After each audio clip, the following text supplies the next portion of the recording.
Տիկին Ղազարյան, քարոզարշավը արդեն մոտենում է ավարտական փուլին, ձեր տպավորությունները, ինչպիսի քարոզարշավ էր ձերը կոնկրետ։ Ես մի առիթով էլի ասել եմ, ֆանտաստիկ քարոզարշավ ենք ունեցել, աննախադեպ, ուղիղ եթերներով, ժողովրդի հետ պարզ շփումներով, հետաքրքիր շատ ու այսպես բազմաբովանդակ կարելի ասել։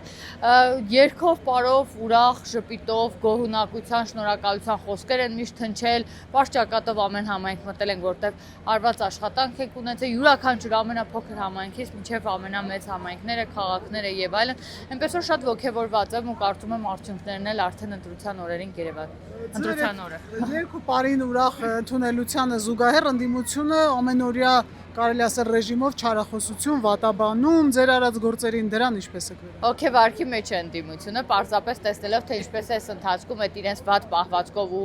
տեսահոլովակները շատ ծիծաղելի, այնտեղ ավելի շատ գեներացնող վատ տրամադրություն, վախի մթնոլորտ եւ այլն, հասկանում եմ, որ արդեն որ ամեն ինչ գնում է ավելի վատ դեպի իրենց եւ ընտրության օրերն էլ մոտենում են, ես կարծում եմ այդ հոգեվարքի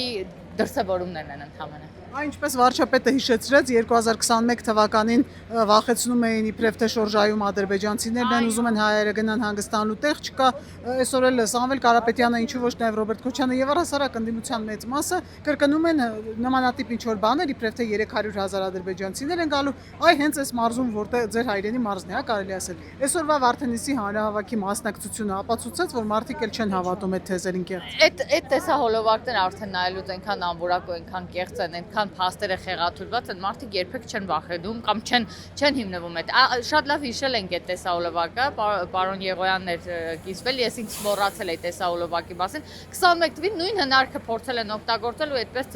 ձայն գողանալ, բայց տեսեք ինչ ստացվեց, որ այսօր նորից նույնն են անում։ Լավ, այստեղ մի քիչ իրենց այդ մտքի կարողությունների վրա էլ եմ զարմանում, էլի լավ նոր բան չեք կարողանում մտածել, թե ձեր կյանքում միակ սպառնալիքը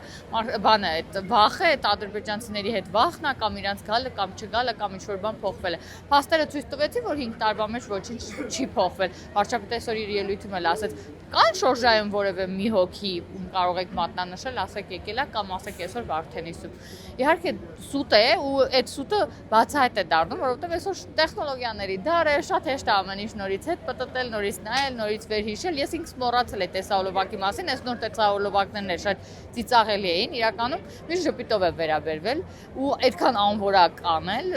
ապշած եմ։ Եվ ընտրակաշառքների թեմային անդրադառնանք, հակակոռուպցիոն կոմիտեն ամենօրյա բացահայտումներ է անում, բայց դրանց մեջ նաև սպառնալիք պարունակող բաներ, դրվագներ ենք տեսնում գյուլելու եւ այլնի վարչապետին սպառնալու հիմնականում։ Այս հարցը ինչպես պետք է լուծվի։ Դե գիտեք,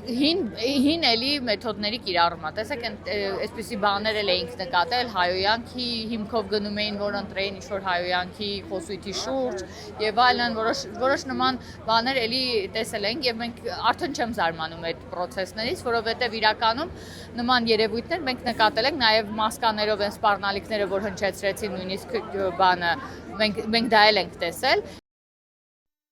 Հավանիչ տեսանյութը եւ բաժանորդագրվիչ նորությունները բաց չթողնելու համար։